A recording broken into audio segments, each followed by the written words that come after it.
Meron na naman tayong gustong gawin dito sa ating mga nabulok na puno ng saging natin.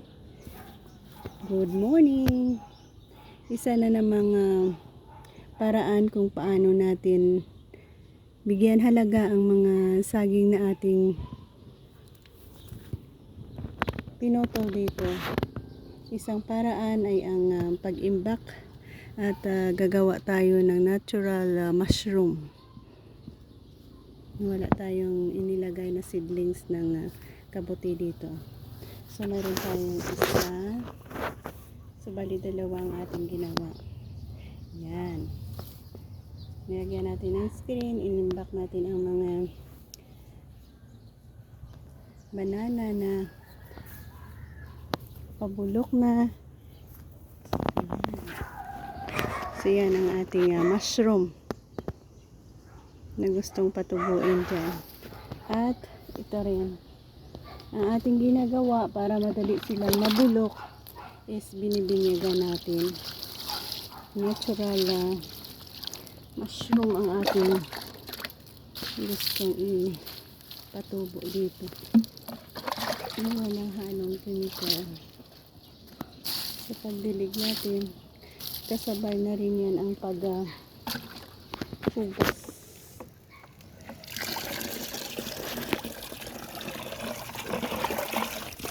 Ayan, diba napakaganda na.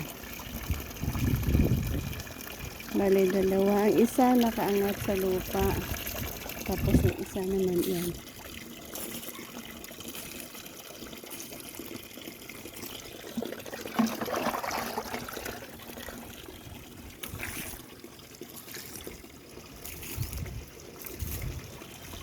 Everyday, binyaga natin para mabilis mabulok ang dahon.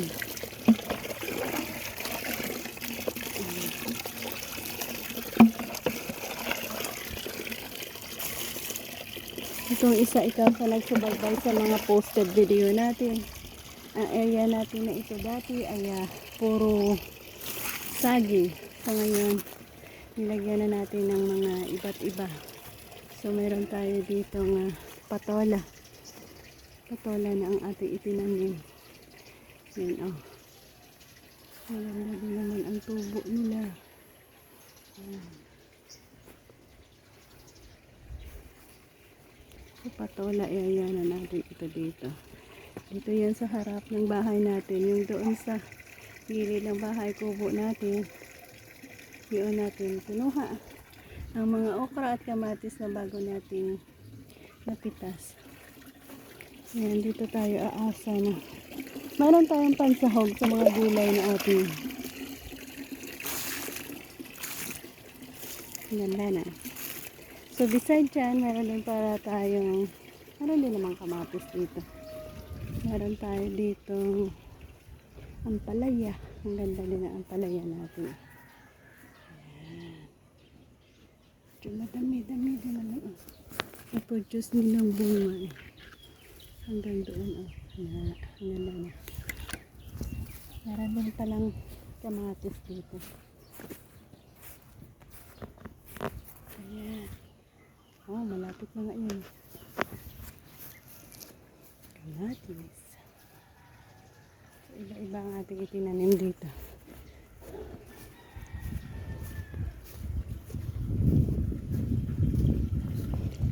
Ang ganda na. Sana mayroon ng mushroom na tutubo dyan. Diligan mo lang, tapos mo diligan, takpan mo para umunit sila.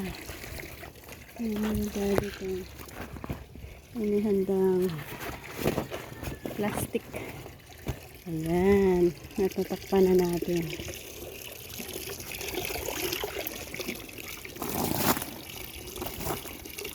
Ayan lang naman. So, i-update ko kayo kung mayroon tayong na-harvest.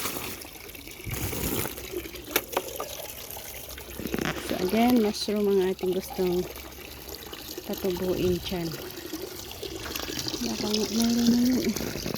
Ang iba kasi, yung mga bulok na meron ng tumubong mushroom, kaya naisipan natin i-stockpile na lang sila para sa ganun meron nga.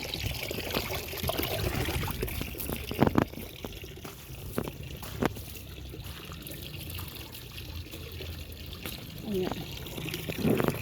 So buy and bless our mushroom na meron ng makaproduce.